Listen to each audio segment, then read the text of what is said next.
Hi மக்களே, இன்றைக்கி நம்ம புளி மிளகு செய்ய போகிறோம்.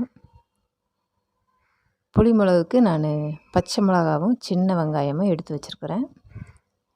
வெறும் மிளகாவில் செய்யலாம், அது நல்ல டேஸ்ட்டாக இருக்கும். ஆனால் கொஞ்சம் நம்ம சின்ன வெங்காயம் சேர்த்து செய்யும்போது கொஞ்சம் அந்த காரம் கம்மியாகும். அதனால் நான் சின்ன வெங்காயம் சேர்த்து பண்ணுறேன். நான் எப்படி செய்கிறேன்றதை நம்ம பார்க்கலாம். இப்போ புளி மிளகு செய்கிறதுக்காக வெங்காயம் பச்சை மிளகாய் வச்சுக்கிறோம். இப்போ இதுக்கு தேவையான ஒரு எலுமிச்சம்பழம் சைஸ் புளி நான் ஊற வைக்கிறேன். சுடு தண்ணியில் போட்டிருக்கிறேன், அது ஊறட்டும். இப்போ நம்ம இந்த மிளகாவும் வெங்காயத்தையும் நல்லா வாஷ் பண்ணி எடுத்துடலாம்.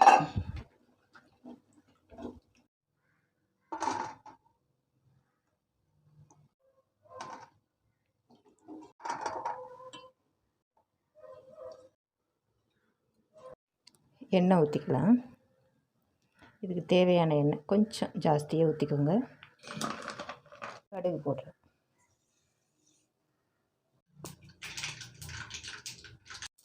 கால் டீஸ்பூன் வெந்தயம் போட்டுக்கிறேன். அரை டீஸ்பூன் சீரகம். வெங்காயத்தை போட்டோம். இந்த வெங்காயத்தை போட்ட உடனே நம்ம பச்சை மிளகாய் போட்டுடலாம்.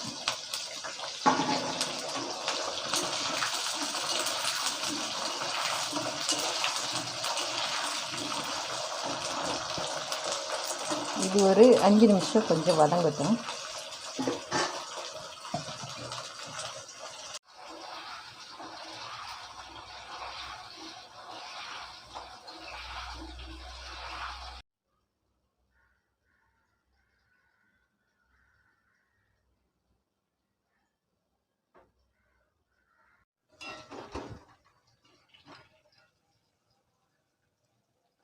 வெங்காயமும் பச்சை மிளகாவும் நல்லா இந்த எண்ணெயில் வதங்கியிருக்குது. இது நான் சிம்மில் வச்சு தான் இதை விட்டுருக்குறேன். 5 நிமிஷம் நல்லாவே வதங்கியிருக்குது. இங்கே பாருங்கள். இப்போ இதில் கொஞ்சமாக மஞ்சத்தூள் போட்டுக்கலாம். பெருங்காயத்தூள் ஒரு 1/4 டீஸ்பூன்.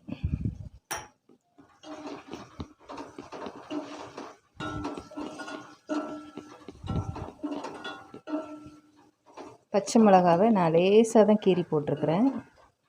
ரொம்ப காரம் இறங்கக்கூடாது அப்படின்னு.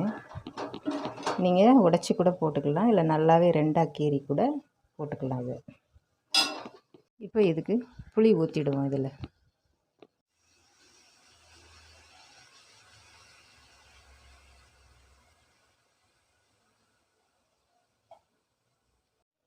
தேவையான கல் உப்பு போட்டுடலாம்.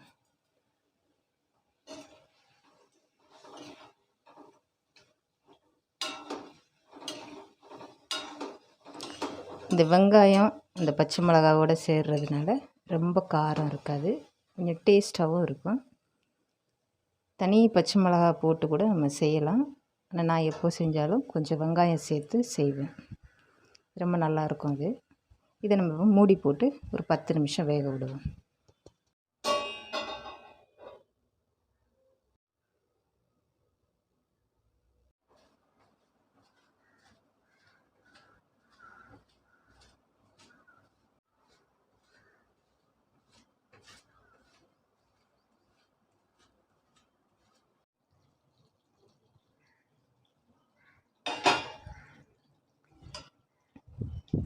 நம்ம புளி மிளகு ரெடி ஆயிடுச்சு. இதுதான் பக்குவம். 10 நிமிஷம் நம்ம தீ கொஞ்சம் மீடியமாக வச்சு வேக வச்சோம். மூடி போட்டு வேக வச்சுருக்குறேன். இப்போ இதில் ஒரு பிஞ்சு வெல்லம் சேர்த்துக்கிறேன்.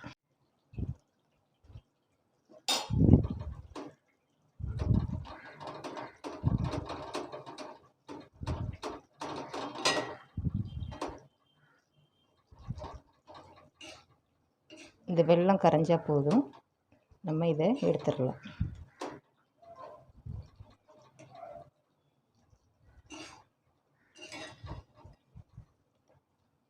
வெங்காயம் பச்சை மிளகா நல்லா வெந்திருக்குது. இந்த மாதிரி நல்லா வேகணும். அப்போ தான் இது வந்து ஒரு வாரம் வரைக்கும் ஃப்ரிட்ஜில் வச்சு யூஸ் பண்ணிக்கலாம்.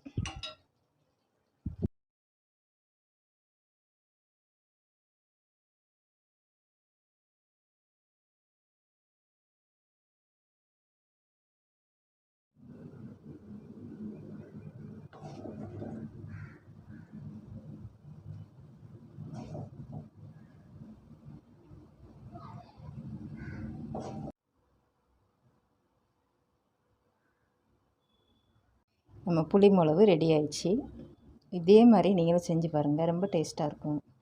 இட்லி, தோசை, சாதத்துக்கு இது போட்டு சாப்பிட்டா இன்னும் ரொம்ப நல்லாயிருக்கும். இட்லி தோசைக்கும் நம்ம இதை எடுத்துக்கலாம், சப்பாத்தி கூட எடுத்துக்கலாம். இந்த மாதிரி செஞ்சு பாருங்கள். பிடிச்சிருந்தால் லைக் பண்ணுங்கள், சப்ஸ்கிரைப் பண்ணுங்கள், கமெண்ட் பண்ணுங்கள் நல்லா இருந்துச்சுன்னா. தேங்க்யூ.